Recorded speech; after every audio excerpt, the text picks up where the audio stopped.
The Justice Department and the FBI, along with the FCC, have teamed up to investigate a series of vile and racist text messages that you can partially see here on your screen. The anonymous texts were sent to black people in more than half a dozen states. Men, women, and even middle school students started receiving them shortly after the election. Let's bring in Rona Tarrant. She's an executive editor of CBS News Confirmed Team. That is a team that looks to work to understand misinformation and share what is correct out there. And they do all sorts of investigations and things just like this. So, Rona, tell me a little bit more about these texts, where they came from, and who's been getting them. So the FBI is saying that it's in touch with the Justice Department, but we're also hearing from middle schools, high schools, universities, and 2 attorneys general saying they're also looking into these text messages. So we know they're pretty widespread. Now, just from our own reporting yesterday, we identified people in more than half a dozen states who said they had received these messages. Now, they were all black Americans. They reported receiving almost identical language in the text as well.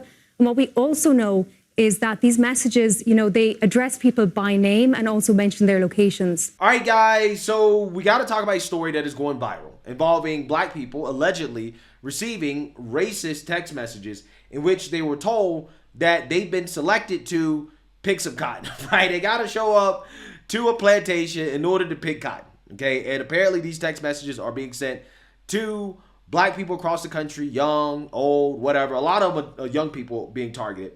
And these messages went out the day after the election. Now, we all know the results of the 2024 election. President Trump landslided Kamala Harris, okay? And now the mainstream liberal media, they're peddling this story, and they're taking the opportunity to blame Trump, right? They're trying to blame Trump for these racist text messages going out to black people. Take a look. The FBI is investigating reports of a wave of racist text messages hitting black people's phones in multiple states. These messages are being reported in at least 8 states, and many of the targets appear to be middle school, high school, and college-age students. All of the messages following a pattern, sharing similar language, including racist rhetoric, that they had been, quote, selected to pick cotton. CNN's Gabe Cohen has the details. He's joining us right now. Tell us more of what you're learning about what they're doing about this, Gabe.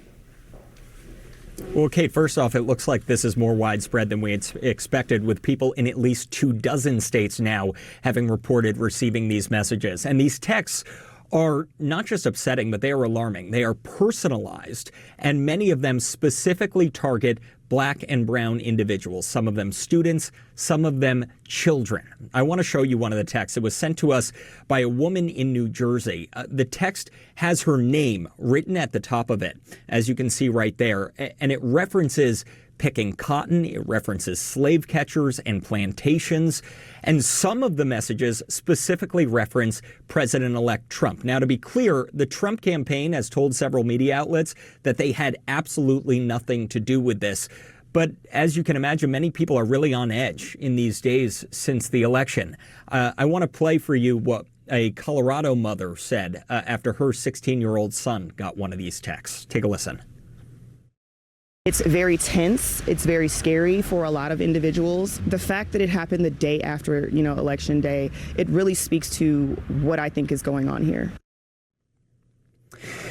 And the president of the NAACP put out a statement saying these messages represent an alarming increase in vile and abhorrent rhetoric from racist groups across the country who now feel emboldened to spread hate and stoke the flames of fear that many of us are feeling after Tuesday's election results. Jonathan, there was a woman who told NBC she sees these texts as a scare tactic, but that it's working. I've seen videos of people on social media, people who did not get texts, but who are breaking down in tears, who are talking, as the woman whose sound we played, are thinking about how they are going to explain what's going on to their kids. Tell me what's going on here as you see it.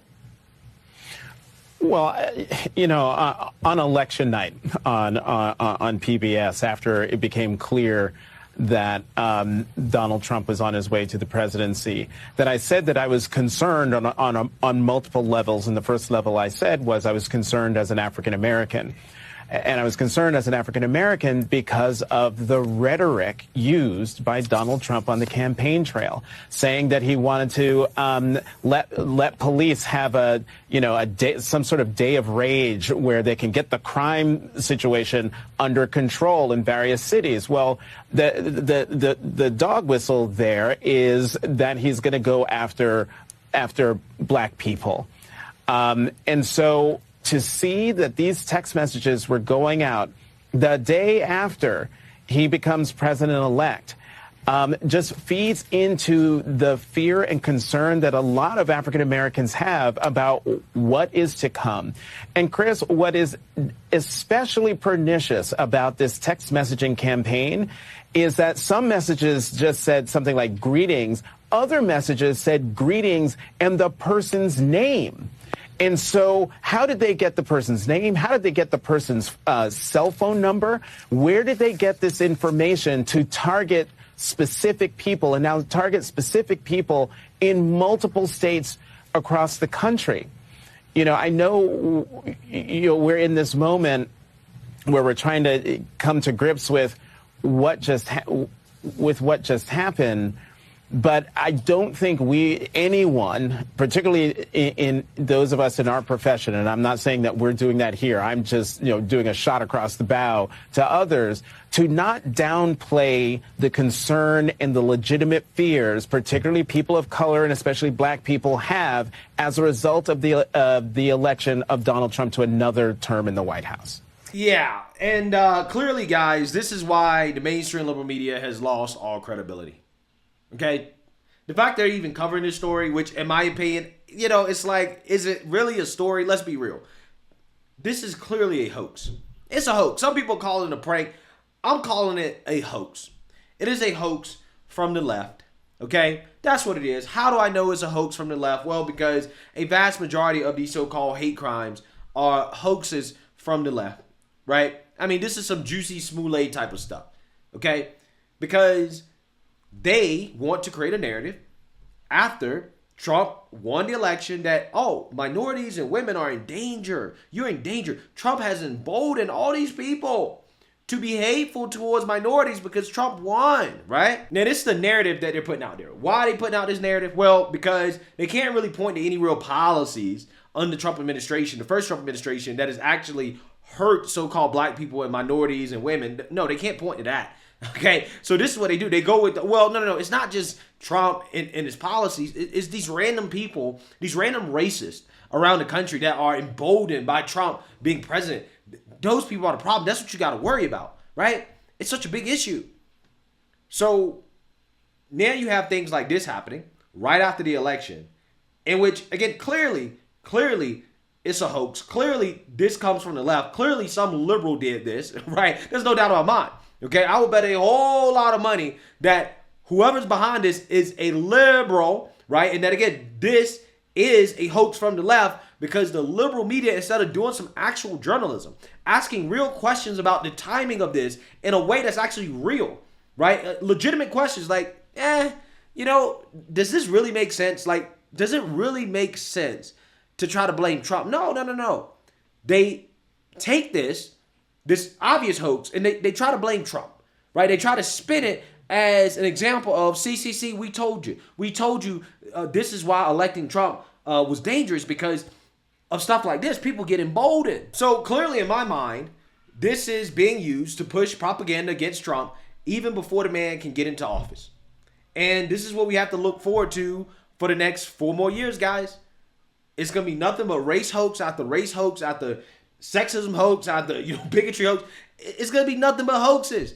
And I've seen so many of these hoaxes. It's easy to spot from a mile away. There's no doubt in my mind that a liberal is behind this. Only a liberal would do something like this. Okay?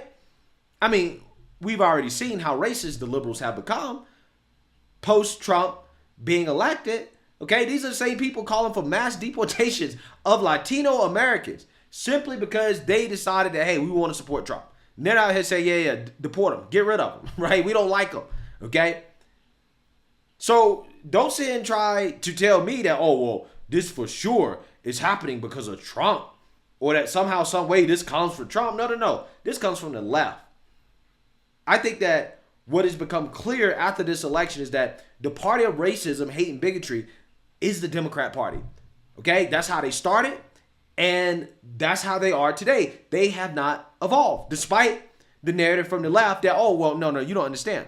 We may have started off as the party of slavery, but we've evolved, we've changed, okay? The Republican Party is the party of bigotry and hate now, not us, but clearly that's not the case. Clearly that's not the case, right? Considering how much they seem to not like minorities that voted for Trump, okay? It's just funny how that works.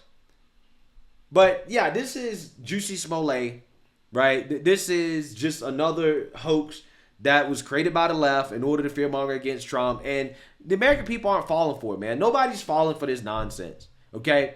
Now I understand, as a black person, if you get this text message, it probably is kind of scary if they got your address and all types of stuff like that. But to me, in my opinion, no Trump supporter would actually send out something like this, right? Nobody who's actually trying to help Trump, okay, or that supports Trump would send out a message like this. Like, it just doesn't make logical sense, right? But it makes a whole lot of sense for somebody on the left to do something like this in order to smear Trump after the election, okay? To try to push this narrative that, yes, minorities are in danger because of Trump. That's obviously what this is. It's clear as day. Clear as day. This makes no sense, just like it didn't make any sense that you had MAGA hat wearing white supremacists in the middle of Chicago beating up Juicy Smollett in the middle of the night, right? It doesn't make any sense whatsoever. This doesn't make any sense. And anybody falling for this is just not very smart, right? You're not very intelligent. And that's just what it is at this point. I don't know what to tell you, man. 4 more years of this, guys. The left, they're showing us that they're not going to give up. They're not going to give up the race hustle. They're not going to give up the identity politics. They're not going to give up the boohoo, whine, and cry, racism, and bigotry. No. They're going to ramp it up to a whole new level that we've never seen before. That's what they're going to do, okay? And if they want to continue to do this, be my guest, right? Be my guest. Nobody's falling for this anymore. Nobody cares. Let me know what you guys think. Make sure you like, comment, and subscribe. Most importantly, share a Black conservative perspective. Peace.